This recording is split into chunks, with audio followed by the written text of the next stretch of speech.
February 10th, 2007. Observing signs of a chemical reaction. Pre-lab discussion.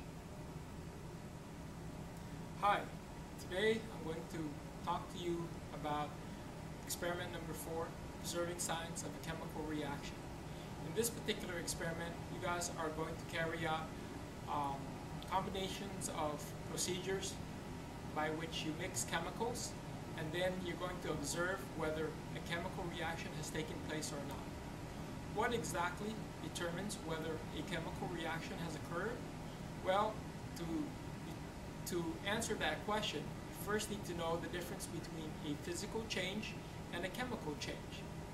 Remember from experiment number 3 that a physical change is a change in the physical properties of a chemical without alternating its chemical identity.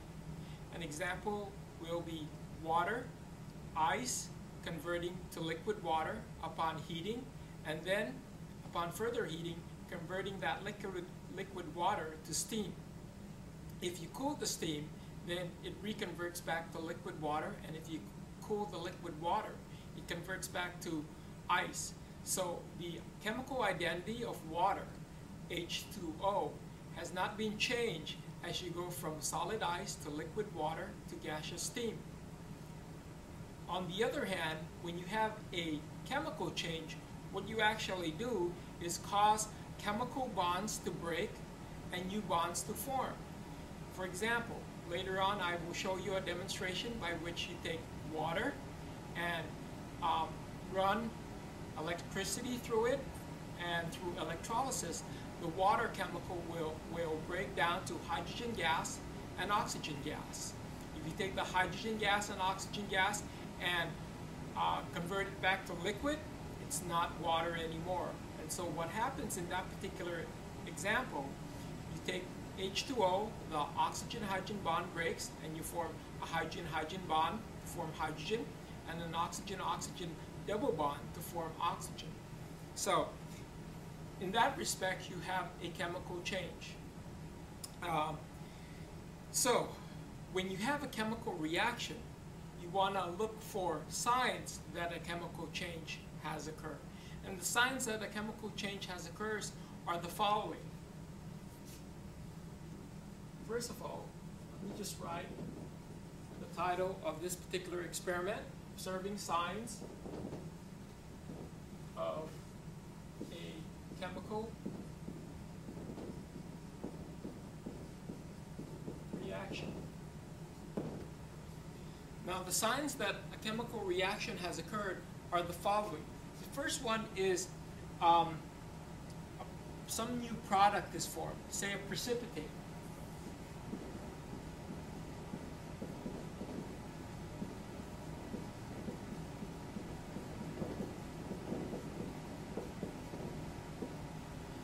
A precipitate is a solid residue that forms when two chemicals are mixed. That solid residue is the result of a new chemical that is formed through that chemical reaction.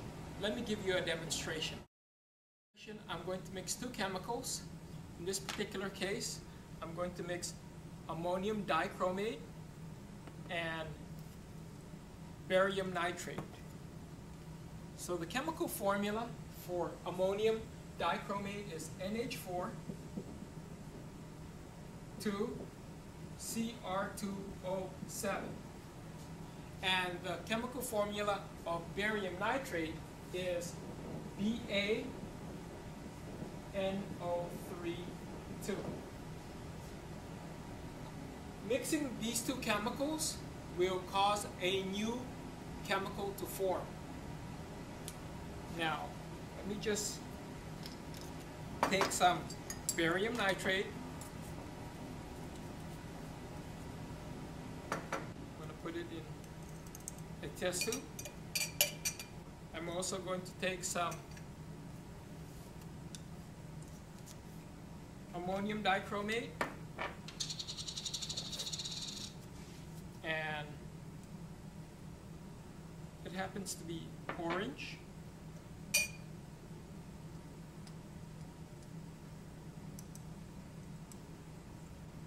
going to dissolve these chemicals in water and show you that these salts, these chemicals, readily dissolve in water. And the reason why we dissolve it in water is to make sure that you get thorough mixing of the two chemicals when you add them together.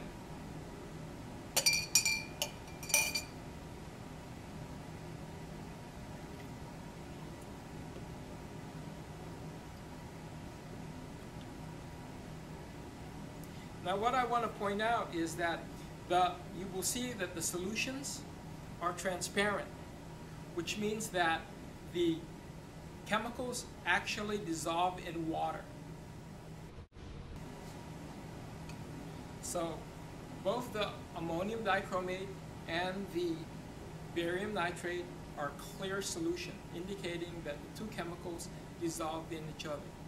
Now, when I mix these two chemicals, what you should observe is a precipitate forms. And a precipitate is indicative by a cloudy solution.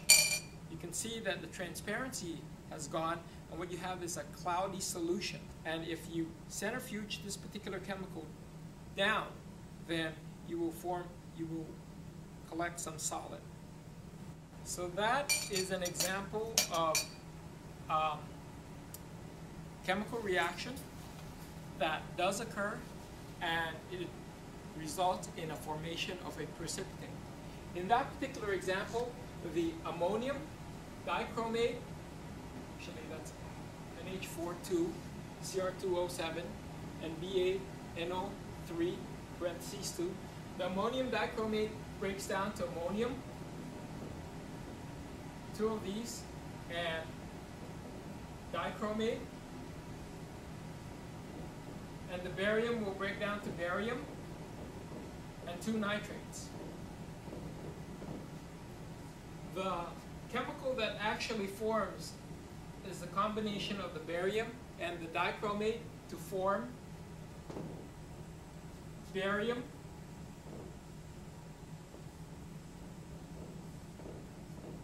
dichromate.